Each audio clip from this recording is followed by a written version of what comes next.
Je m'appelle Wally Shura et je suis venu vous raconter une histoire complètement différente de ce que vous connaissez. Que la Vierge Marie n'était pas la première Vierge à accoucher, mais plutôt la troisième. Il est vrai que nous sommes issus de la chaîne évolutive des groupes Homo. Homo erectus, Homo sapiens. Mais ce ne sont pas nos ancêtres. Lorsque nous avons atteint l'Homo sapiens, quelque chose s'est produit qui nous a développés et nous a amenés à l'humanité moderne. Dans le verset 133 du Coran d'Al-An'am, il est dit « Il vous a créé à partir des descendants d'autres personnes ». Ces développements, en particulier la fin de l'ère Homo sapiens, comprenaient des interventions divines qui ont orienté ce développement dans une direction spécifique. C'est l'intervention qui a conduit à la création d'Adam. Le livre sacré des musulmans, le Coran, a décrit l'événement de la création d'Adam avec la plus grande précision et logique. Le verset 59 de la sourate Al-Imran mentionne cet événement en détail, en disant « La création de Jésus correspondait exactement à la façon dont Adam a été créé. » Cela signifie que Dieu a choisi le meilleur élément d'Homo sapiens et qu'elle était une femelle, portant 23 chromosomes femelles dans ses œufs qui contenaient toutes les caractéristiques de sa progéniture physiquement développée. Puis il lui envoya un ange avec 23 chromosomes mâles qui avaient été fabriqués dans le laboratoire du Seigneur pour féconder cette femelle choisie. Quelle est la mère d'Adam? Dieu a créé Adam pour être son successeur sur terre.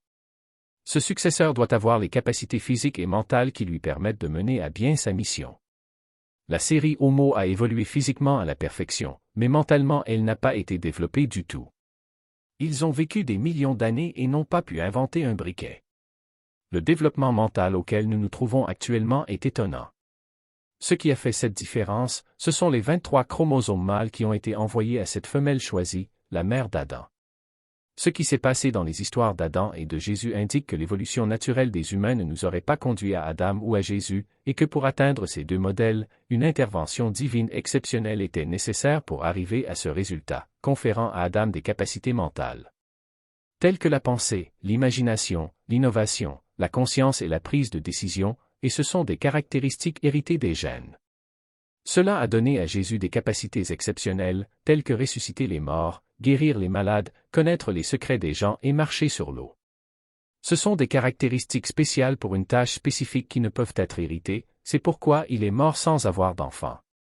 En fécondant la mère d'Adam, elle a donné naissance à Adam, le premier humain à posséder des caractéristiques physiques et mentales avancées.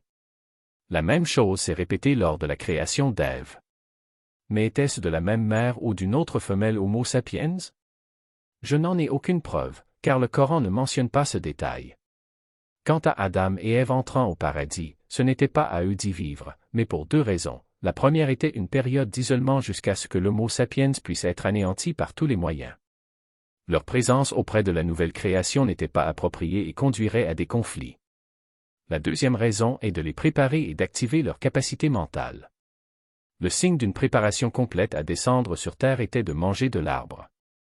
Cela ne signifie pas tant un péché que cela signifie activer des capacités de prise de décision et tirer des conclusions basées sur des décisions et imaginer des circonstances hypothétiques.